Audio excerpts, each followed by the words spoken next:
Vamos a leer la palabra del Señor, Génesis capítulo 2, versículo 7. La leemos en el nombre del Padre, del Hijo y del Espíritu Santo. Dice la palabra del Señor: entonces Jehová Dios formó al hombre del polvo de la tierra y sopló en su nariz aliento de vida, y fue el hombre un ser viviente.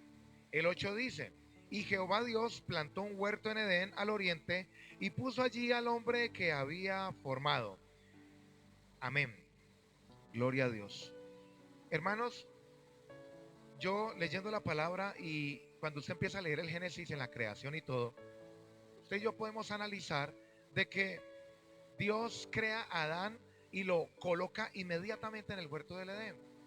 Dios, a Adán no le tocó, hermano, que saber que era que le cambiaran los pañales. Adán no fue niño.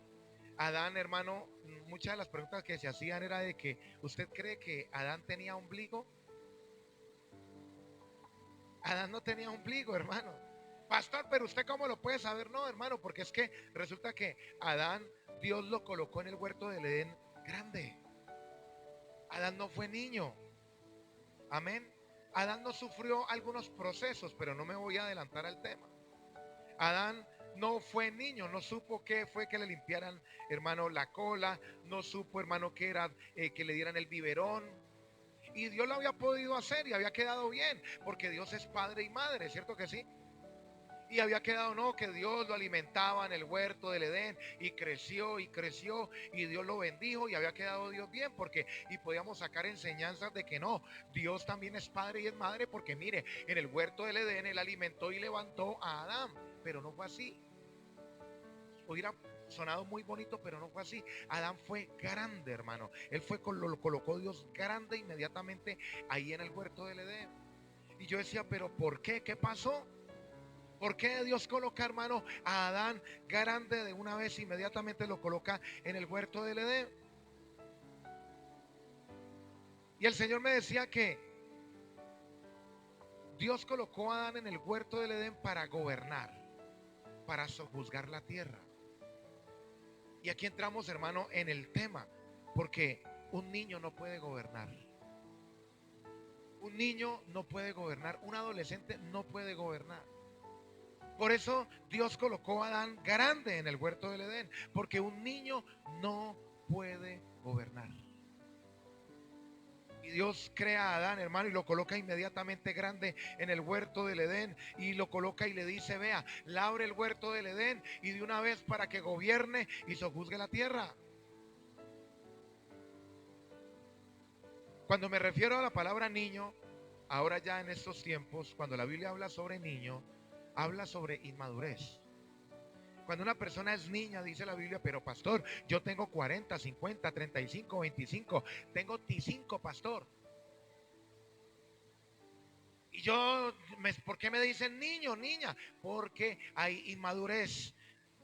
Y si bien todo el mundo no es maduro en todas las áreas de la vida, no es maduro, porque hay gente que es madura en unas áreas y es inmadura en otras áreas. Hay gente que es muy madura en unas áreas, pero en otras áreas le falta madurez. ¿Cómo me doy cuenta, pastor, que soy inmaduro en un área? Cuando pasa algo y me enojo. En esa área sos inmaduro. Cuando me enoja algo en esa área, soy inmadura, soy inmaduro. En otras áreas aguantamos, tenemos un aguante, no, somos más permisivos, somos más entendidos, somos más, aguantamos más. Ahí hay madurez. Pero en otras áreas no aguantamos tanto y de una que, uy, que no me vaya a decir nada porque de una, ahí hay inmadurez. No sé si les ha llegado a pasar. Entonces, una persona niña no puede gobernar, un niño no puede gobernar. La Biblia dice en Gálatas capítulo 4 que mientras que el heredero es niño, de nada difiere al esclavo, aunque es señor de todo, porque es niño, está bajo el cuidado de tutores. Está bajo el cuidado de tutores, de personas que le administren. Por eso hay personas, hermanos, que solamente viven con el maná, allí con lo justo, porque son niños, no son maduros. Pastor, entonces, ¿cómo demuestro yo que soy maduro? Haciendo lo que Dios dice que tenemos que hacer. Una persona madura sabe que debe de congregarse. Una persona madura sabe que debe de orar. Una persona madura sabe que tiene que tener su devocional con Dios, no con los demás por allí en las redes sociales. ¿Cuál es su noticia? ¿Cuál es su intimidad con el Señor? Intimidad con Dios, porque el levantarse a la madrugada, hermano, usted necesita comunicarse con Dios. Usted personalmente, para alcanzar el favor de Dios, la bendición para ese día. Señor, háblame a mí. Pastor, ¿es malo escuchar devocionales? No es malo, y hágalo. Pero levántese entonces antes y tiene su devocional personal con Dios. Pero hoy en día usted ve en Facebook, y como lo he hablado, usted ve en Facebook que ya todo el mundo le dio por hacer devocional. Y si bien la intención no es mala, hermano, porque hay algunos que lo hacen por popularidad y por ganar likes. Pero, hermano, el devocional tiene que ser personal, usted con Dios. Lógico, después de su personal, haga el devocional con la iglesia. ¡Qué bendición! Pero usted tiene que tener un devocional personal. La persona madura sabe y lo hace. Se le es contado como una persona madura. La prudencia, una persona madura es prudente. Una persona madura, hermano, no es imprudente, es prudente. Mire, la palabra del Señor en Mateo capítulo 7, versículo 21, dice que Jesús le dice a los discípulos, a cualquiera que me oye estas palabras y las hace, no solamente que las oiga, que las hace, le comparará a un hombre prudente que edificó su casa sobre la roca. Vinieron los ríos, vinieron los vientos, ¿y qué pasó? Mantuvo firme. Por eso cuando Dios le dice a través de la palabra que hay que orar, que hay que ayunar, que hay que congregarse, que hay que leer la Biblia, estamos oyendo la palabra y cuando la hacemos, Dios nos considera como unas personas prudentes, maduras. Entonces Dios coloca a Adán en el huerto del Edén y lo coloca, hermano, y le dice, usted va a labrar la tierra. Más adelante, hermano, crea a Eva, la saca de la costilla que dice la Biblia, hermano, y le dice, ustedes van a sojuzgar la tierra, la van a gobernar. ¿Qué es sojuzgar? Hermano, pisar. Un niño no puede gobernar. Diga conmigo, un niño no puede gobernar. ¿Por qué? Porque si, ¿cómo me doy cuenta, pastor, que yo soy gobernado? Cuando las emociones, las pasiones lo gobiernan. ¿Usted sabía que el comer es una pasión? Las pasiones no son malas, depende de las que sean. Se vuelven malas cuando se vuelven desordenadas. Por eso el apóstol Pablo dice, pasiones desordenadas. Cuando el cristiano va a sacar el tiempo para ayunar, pero no puede y le gana la comida, hermano, lo está gobernando una pasión. No puede gobernar. Porque el que no gobierna es gobernado. Eso es una ley espiritual. El que no gobierna es gobernado, punto. Si yo me dejo gobernar por el sueño, no me levanto porque el dormir también es una pasión. ¿Es mala? No, es mala cuando es exagerado, cuando se desordena. Entonces, la comida, hermano, si la persona no se gobierna en la forma de comer o en la forma de abstenerse para ayunar, está siendo gobernado por una pasión, porque lo gobierna. Elías era hombre sujeto a pasiones, dice la Biblia. Y oró y no llovió. Y volvió y oró y llovió. Entonces, cuando yo me dejo gobernar de una pasión, ahí me meto en problemas porque si me dejo gobernar, no puedo gobernar. La Biblia dice que cualquiera que se somete a obedecerle a alguien o a algo, se vuelve esclavo a quien le obedeció. Hoy hay culto. Ay, no, qué pereza. Te estás dejando gobernar por esa pasión, por la comodidad. Hoy la gente, hermano, se apasiona por vivir ¿qué? Cómodamente. Y resulta que esa pasión, sí, llegaron a vivir cómodamente, no está mal. Pero cuando se exagera en la comodidad, ya le pesa venir a la iglesia, le pesa levantarse a orar, le pesa ayunar y no lo hacen. Lo hacen de vez en cuando. Entonces, ¿qué sucede? Se están dejando gobernar por una pasión. Y cuando uno se deja gobernar por algo, no puede gobernar. No puede enseñorearse de lo que Dios dijo que podíamos enseñorearnos. Entonces Dios crea a Adán grande, porque los niños no pueden gobernar. Si usted a un niño le da todos los días pizza, hamburguesas, él se las va a comer y no va a medir consecuencias, porque es niño. Hoy en día las personas, hermano, hacen lo que les produce placer. Les gusta, les gusta. No importa que duerma hasta tarde, así me enfrías, pero no importa. Yo quiero complacerme yo mismo. Entonces, por eso Dios, hermano, crea a Adán grande. Otra cosa que Dios le dice a Adán, que Adán estaba desnudo delante de Dios, dice la Biblia, y no sentía vergüenza. Estaba desnudo. Adán estaba desnudo, hermano. Diga conmigo, sin apariencia. Adán no tenía apariencia. Él era como era, estaba desnudo delante de Dios. Vamos a leer, hermano, una historia aquí, Juan capítulo 21. Le di esa introducción para poderlo meter en este tema. Juan capítulo 21, versículo 1.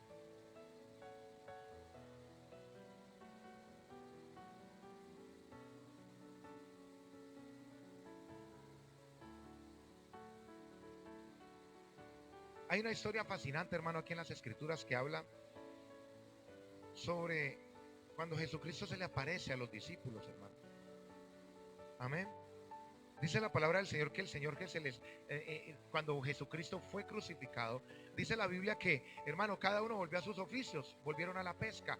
Pedro, Juan, volvieron a la pesca, volvieron a sus trabajos antiguos.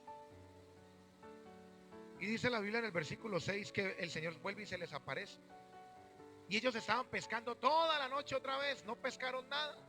Hermano, yo me ponía a pensar, es imposible que en el mar de Tiberias, hermano, no pescaran nada. Usted por mucho pesca un pescadito, una sardinita, tirando la red, ¿sí o no? Pero no coger nada, hermano. Ahí hay una enseñanza tremenda. Dice la Biblia, hermano, que Él les dijo en el 6, Él les dijo, echad la red a la derecha de la barca y hallaréis.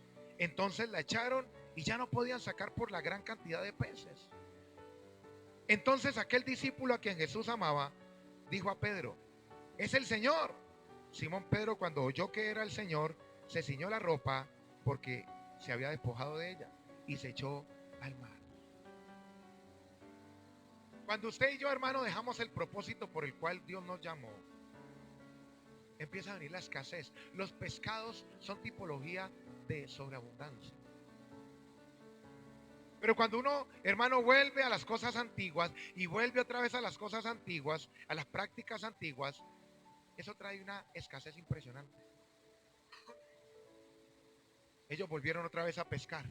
El pescar no es mal, sino que la enseñanza es que cuando usted, hermano, no cumple el propósito de Dios y volvemos atrás a las prácticas antiguas, empieza a venir la escasez, a no pescar nada, hermano, ni un resfriado. Dice la Biblia que el Señor volvió y se les apareció y les dijo, echad al otro lado. Diga conmigo, dirección.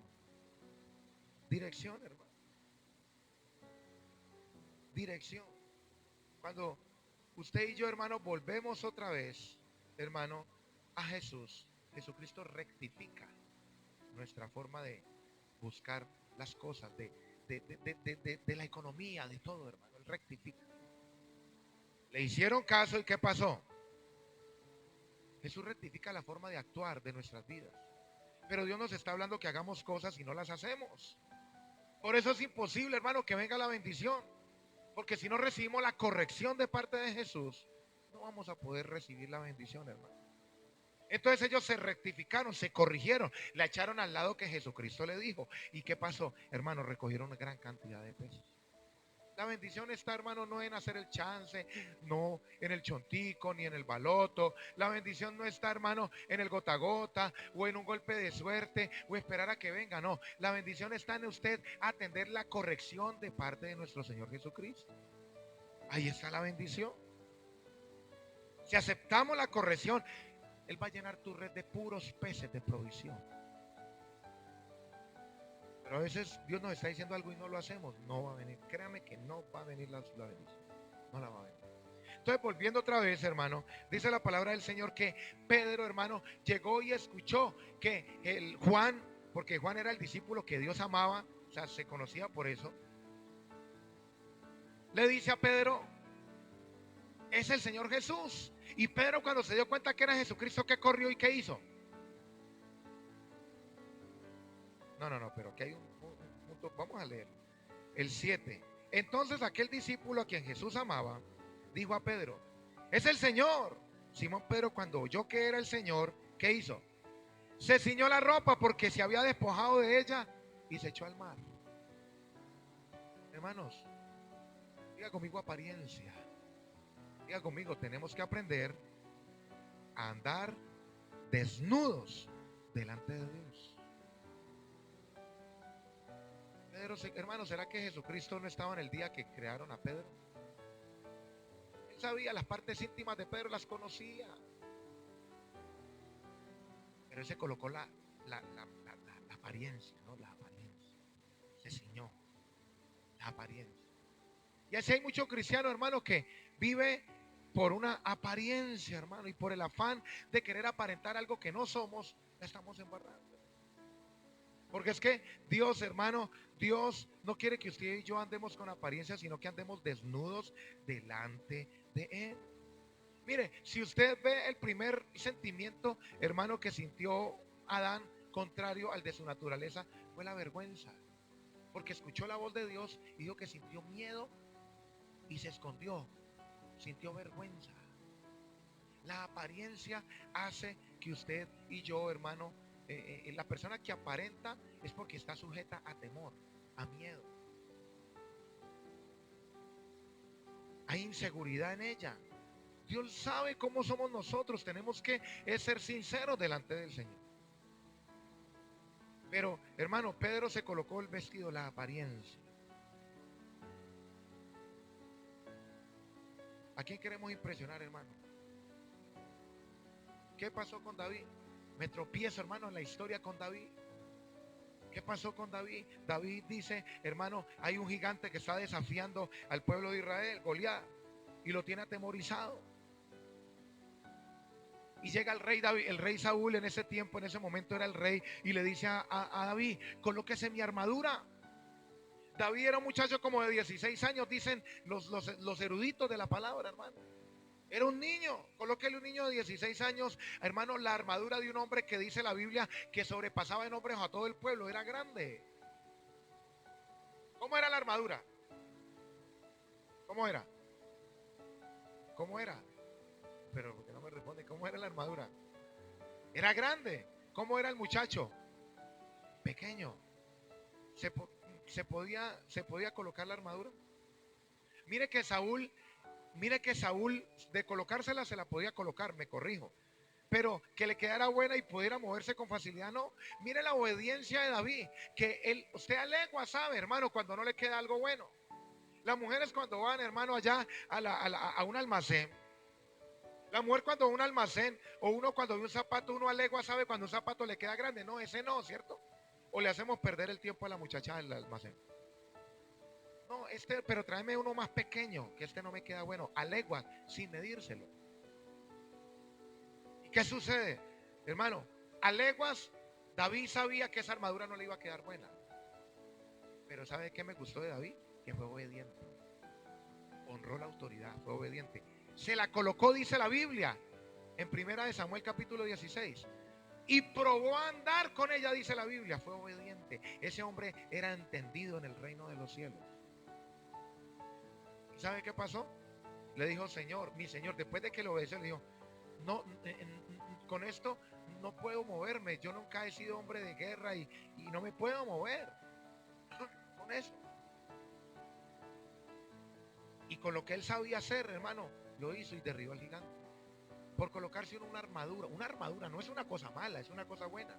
A veces por uno colocarse apariencia, por querer aparentar, hacer algo bueno, la termina embarrando. Diga a su alma, tengo que caminar desnudo delante del Señor. Desnudos, hermano. Dígale que tiene a su lado, camina desnudo. Camina desnudo. Hermano, mire, la talla incorrecta del vestido. La talla incorrecta del vestido. Cuando yo estaba pequeño, hermano, nosotros fuimos criados, hermano, nosotros fuimos muy pobres. había mucha necesidad. Y cuando yo llegué a ir al colegio descalzo, porque no había, hermanos, zapatos, llegué a utilizar zapatos de caucho. No sé si ustedes los vieron, los zapatos negros de caucho. Que eso calentaba el sol, hermano, y los tumequemas.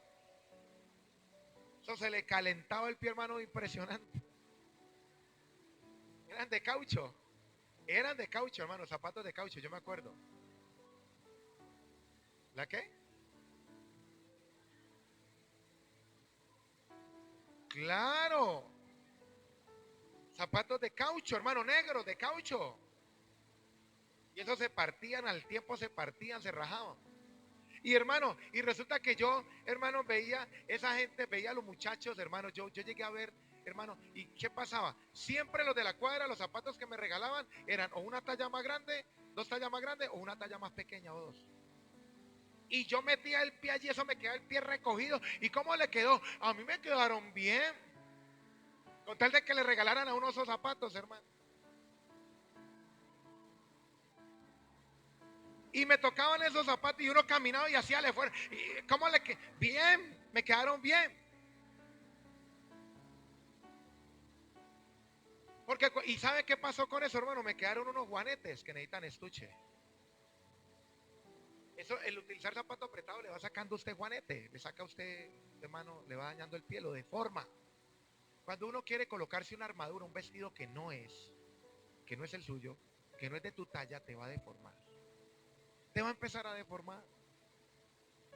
Y por querer aparentar algo que no soy, empieza a deformar. Tenemos que andar desnudos delante del Señor.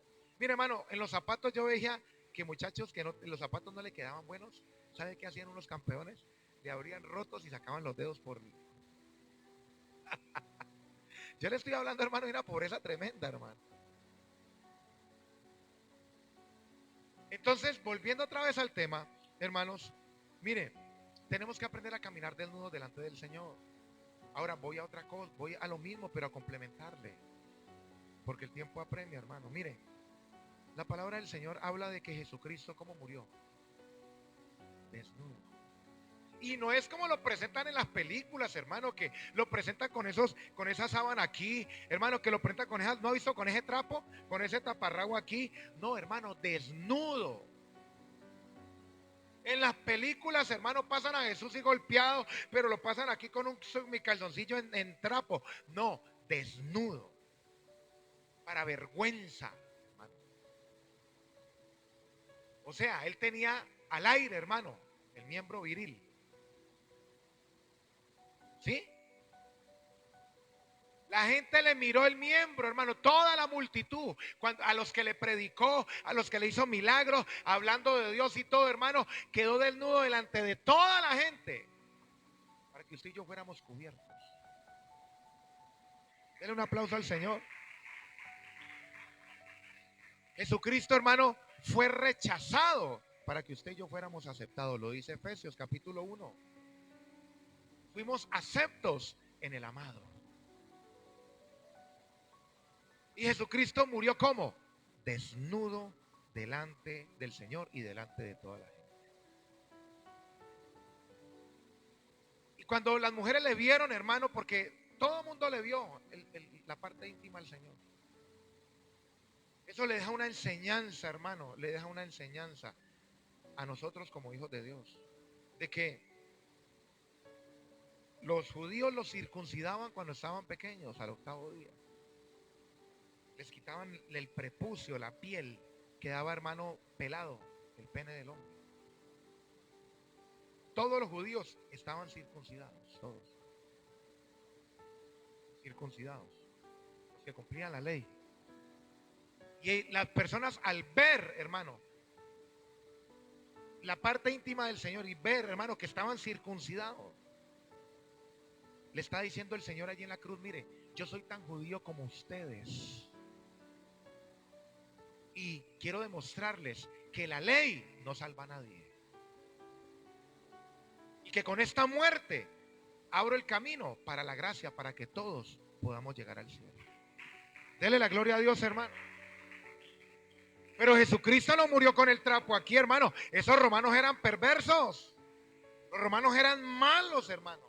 ¿Sabe qué ley había en Roma? De que si no la muerte no la consideraban los romanos, los jefes, bien atroz y bien fea, crucificaban a los que estaban crucificando porque les faltaba. Entonces, o eran ellos o era el preso. Entonces ellos le hacían oprobios, hermano, porque si no los crucificaban era ellos. La gente era mala, perverso. Entonces, hermano, Jesucristo murió desnudo. ¿Cómo estamos caminando delante del Señor? ¿Cómo? ¿Cómo caminamos, hermano, delante del Señor?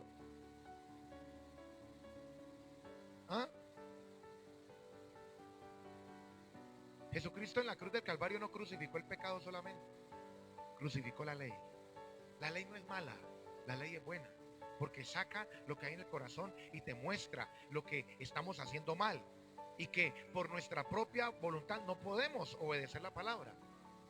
Jesucristo cumplió toda la ley, pero hermano, para poder que haya una cura tiene que haber una enfermedad. Para poder que hubiera aparecido Jesucristo tenía que haber, hermano, haber sacado la ley, porque la ley saca lo malo que hay dentro de ti. Para poder darnos cuenta de que por nuestras propias fuerzas no podemos caminar en el Evangelio, en el camino de salvación. Entonces ahí aparece Jesucristo, lo recibimos y entonces Jesucristo dice: yo vencí la ley, yo crucifiqué la ley, yo la cumplí a cabalidad. Entonces yo llevé tus pecados en la cruz del Calvario. Ahora si tú me sigues, ya no hay condenación para los que estamos en Cristo Jesús. Jesucristo crucificó la ley. Dígale que tiene a su lado: camina desnudo. Hermano, mire, el primer Adán, volviendo otra vez al principio, el primer Adán no le tocó, hermano, no le tocó ser niño. El segundo Adán, sí. El primer Adán, hermano, no le cambiaron los pañales. El segundo Adán, sí. Jesucristo cumplió a cabalidad. Él fue niño, él sufrió todos los procesos, estuvo bajo autoridad, se supo someter. Cuando lo cambian los pañales, hermano, estaba al lado de personas con experiencia, bajo cobertura, honrando a sus padres, la autoridad. Siendo él Dios, le tocó que esperar. Yo me imagino a Jesucristo a los 28 años, hermano, sabiendo todo lo que sabía, entendiendo todo lo que entendía, y esperar. Y él esperó. No, hay gente que quiere: no, hoy mismo ya, hoy mismo, no, ya. Bueno, el que creó la paciencia, ¿será que es paciente? Lógico. Impresionante, hermano. Es impresionante. Adán no supo, hermano, que fuera que le cambiaran pañales. No tuvo tutores, no los tuvo. El segundo Adán sí. El primer Adán no supo lo que es estar en un vientre. Jesucristo le tocó que empujar para salir, hermano, por el útero. Entonces, el primer Adán, ¿qué pasó? Fue un fracaso. Pero el segundo Adán sí fue una bendición. ¿Por qué? Porque sufrió los procesos. El cristiano que no sufre los procesos, hermano, es un fracaso. Es un fracaso total. Porque si no entiende de que las coberturas, la autoridad, los pastores, las autoridades que Dios colocó, hermanos, están puestas para que con su experiencia le enseñen y ayuden y puedan madurar el ministerio y todo lo que Dios le ha dado, entonces se vuelve como Adán, un fracaso total. ¿Qué pasó con Zaqueo, hermano? Zaqueo no podía ver a Jesús.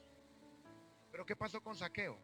Él se subió en un sicomoro, un palo alto, para poder acercarse a Jesús. Ese sicomoro puede ser tu autoridad, puede ser tu pastor, puede ser tu líder, puede ser, hermano, aprendámosle a esas personas que ya tienen dinero, que tienen empresa, que tienen, hermano, bagaje en el ministerio. Son personas en quien usted se puede subir para poder alcanzar a Jesús. El pueblo de Israel, hermano, necesitó de una persona que lo introdujera en la tierra prometida. O si no, Dios no hubiera creado pastores, no hubiera creado autoridad, no hubiera creado nada. Cada uno en su lado. Y yo puedo buscar al Señor. El Señor me oye porque Dios está en todas partes. Sí. Pero hay gente muy cabecidura que no entiende lo que le estamos enseñando hoy. Menos mal que usted sí entiende, ¿cierto que sí? Ah, gloria a Dios. Entonces, hermano, nosotros no podemos, hermano, andar con apariencia. ¿Por qué Adán no se regresó al huerto del Edén? ¿Por qué? ¿Usted no se pregunta? Bueno, hemos enseñado de que porque los ojos de la carne se le abrieron, los ojos del espíritu se fueron apagando, ya él no podía ver los ángeles, ya no podía ver el huerto del Edén, y lo que no puedes ver no se te es dado. ¿Se acuerdan con Elías? Que le pidió la doble porción Eliseo a Elías y le dijo, cosa grande, cosa dura has pedido, pero si lo puedes ver, se te será entregado. Lo que no podamos ver en el reino de los cielos no nos es entregado. Por eso el diablo coloca mucha ceguera. ¿Qué pasó? Padre mío, gente de Israel y sus carros su gente de a caballo. Carros de Israel y su gente de a caballo, los pudo ver, se les fue entregado. Porque lo que usted y yo no podamos ver en el reino, no nos es entregado. Volviendo otra vez al tema, hermano. Adán fue perdiendo la vista y ya perdió la vista espiritual, quedó con la terrenal. Vuelve al lugar que es, ya no ve nada, ve arena. Pero ¿por qué no regresó, hermano, cuando podía ver? ¿Sabe usted por qué no regresó? ¿Qué colocó Dios en la puerta del huerto? Y hermano, hay que leer la Biblia, hay que leer la palabra, porque no estamos en la olla. Unos dos querubines. ¿Y qué más? Sí llama, pero ¿qué más? Una espada que se revolvía por toda la entrada, hermano, del huerto. Porque Adán no fue y entró otra vez, se arriesgó a entrar y comer del árbol de la vida. No fue capaz, hermano, tuvo miedo, el temor, ya había miedo en él, había miedo, había temor. Hermano, si no le temía la presencia de Dios, si usted lee la Biblia, hermano, en Éxodo capítulo 34, que Moisés le dice, Señor, muéstrame tu gloria, porque Dios responde, ¿no? Al que le pide. ¿Sabe por qué Dios no da? Porque la gente no pide. ¿Por qué Dios no responde? Porque Dios no, hay gente que no le pide, ya no le clama. Clama a mí y yo te responderé. ¿Por qué Dios dejó de responder? Porque la gente dejó de clamar. Así de sencillo. Entonces, ¿qué pasó, hermano? En Éxodo capítulo 34 dice la Biblia que Dios se dejó ver. Cogió a Moisés, lo tapó con la diestra y pasó por delante de él, hermano. Pero que no había hombre que pudiera verlo y vivir. Él no se arriesgó, Adán no se arriesgó porque ya había temor, había miedo en él. La presencia de Dios mata, hermano. ¿Y por qué no lo mató? No lo mató, no le dio temor cuando hablaba con él en el fresco del aire, hermano, porque Dios hablaba con Adán y escuchaba su voz. Y estaba en la presencia de Dios. ¿Por qué no le daba miedo? ¿Por qué no le daba temor? Porque no había entrado el pecado. Y resulta, hermano, que cuando esa espada así, hermano, él andaba en lo sobrenatural. Yo creo que él veía los querubines, él veía todo. Ahora, ¿por qué, hermano, ya le daba miedo de una espada? Porque el pecado llena de temor a la gente. ¿Por qué no se devolvió al huerto del Edén? Sí, tenía temor. Pero yo quiero decirle algo, hermano, que hubo uno que no tuvo temor y fue Jesucristo. Hermano, él llegó, Jesucristo, ¿y qué traspasó a Jesucristo? Una lanza, una espada. Lo traspasó. ¿Para qué? Para que nosotros sí pudiéramos entrar al trono de la gracia. Dele la gloria a Dios, hermano. Adán no corrió el riesgo. Uy, no haya esa espada, qué miedo, yo no me meto allá. Pero Jesucristo sí fue, sufrió esa traspasada, hermano. Lo traspasó esa lanza, esa espada, para que usted y yo pudiéramos entrar al huerto otra vez. Hermano, se nos olvida el mensaje de la cruz. Se nos olvida Jesucristo. Nos enfocamos en muchas cosas y nos olvidamos de la puerta. Ay, qué casa tan bonita, tan chévere ese techo, uy, tan bueno esas paredes, eso allá, y ay, tan bueno, y nos olvidamos de la puerta. Jesucristo es la puerta. Él es el camino, la verdad y la vida. Nadie va al Padre si no es por Jesús. Amén. Jesucristo fue traspasado, hermano, para introducirnos a la presencia de Dios nuevamente. Amén.